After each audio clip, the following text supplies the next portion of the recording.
Blaming others does nothing constructive. Well, there you go. That was easy. End of video. Or Siege is a game of teamwork, but many times there's a distinct lack of that very thing. There are many times where the environment, solo or otherwise, feels like you are on your own, like in a free-for-all, where you're not only battling your opposing team, but your four bonehead teammates. Now, there are so many different ways that your team can screw you over, making the experience harder than it has to be. From bad callouts to noisy, pointless screaming, making it impossible to hear anything, to bad operator choices, getting spawn peeked instantly, taking diffuser into the worst possible situations, and of course, everyone's favorite, team killing. But with all those possible bad things that your team can do, you will fail to succeed in solo or even organized play until you take responsibility for the things you can control. Now, Siege is heavily affected by the butterfly effect, which is a circumstance where one small action can cause a ripple that causes many, many small changes in a match that can either swing your match in your favor or very, very far away from it. It starts as soon as you pick a spawn or a defense objective, and it continues through every possible move and decision that you make. Just understand that you have the power within yourself to win every round, solo, without a teammate's help or assistance.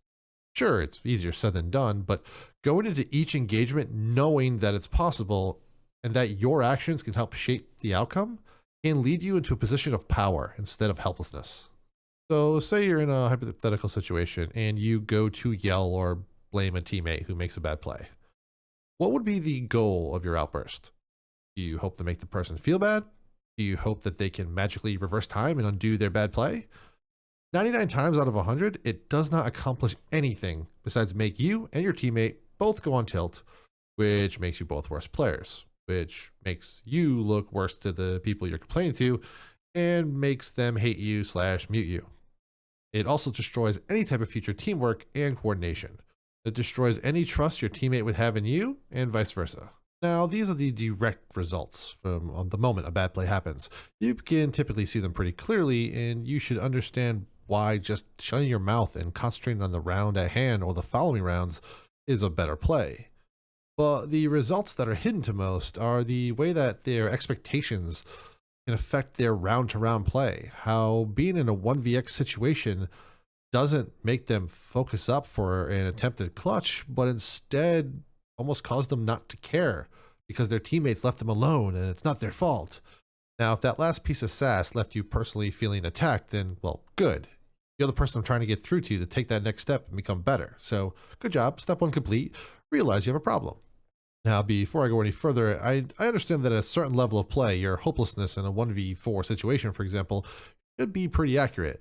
If a enemy team has half a brain, they set up crossfires or push you from multiple angles simultaneously. It should be a GG easy.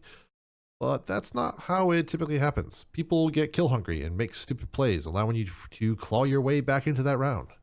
But talking outside of 1vx situations and talking more about the butterfly effect, something as simple as taking the diffuser if you're confident in your abilities and are sure you'll be putting the diffuser where it should be, and even if you die, can have a strong impact on the round. If a teammate tries to, for example, lone wolf on the other side of the map and doesn't realize he has the diffuser, dies, and then the enemy is able to set up a defense around it, while the rest of your team is on the other side of the map taking sight, this can have a really detrimental effect on the success of your round. But if something like that was to happen and the diffuser wasn't picked up by anyone and just, random to the lone wolf, do you blame him, the person who wasn't playing a hard breach or any of the support roles, so should have never had the diffuser in the first place? You had plenty of time yourself to take it from him. So take that responsibility and realize the impact that you could have had on the round simply by pressing the D key or whatever it is on console. This is one of a million micro decisions you make per round, and each has ramifications on the success or failure you achieve.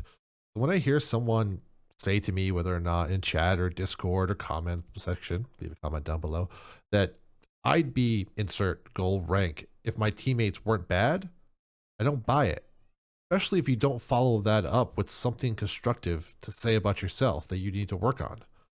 I assume that if there's nothing else added to that conversation, that you're clueless and you probably are the problem in your own games.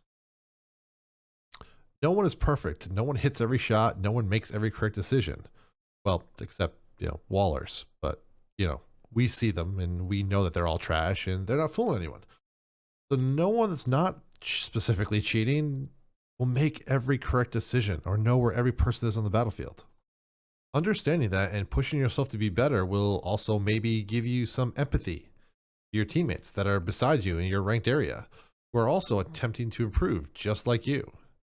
So instead of blaming them, cheer them on, throw them an NT in chat, and try and get that W the next round.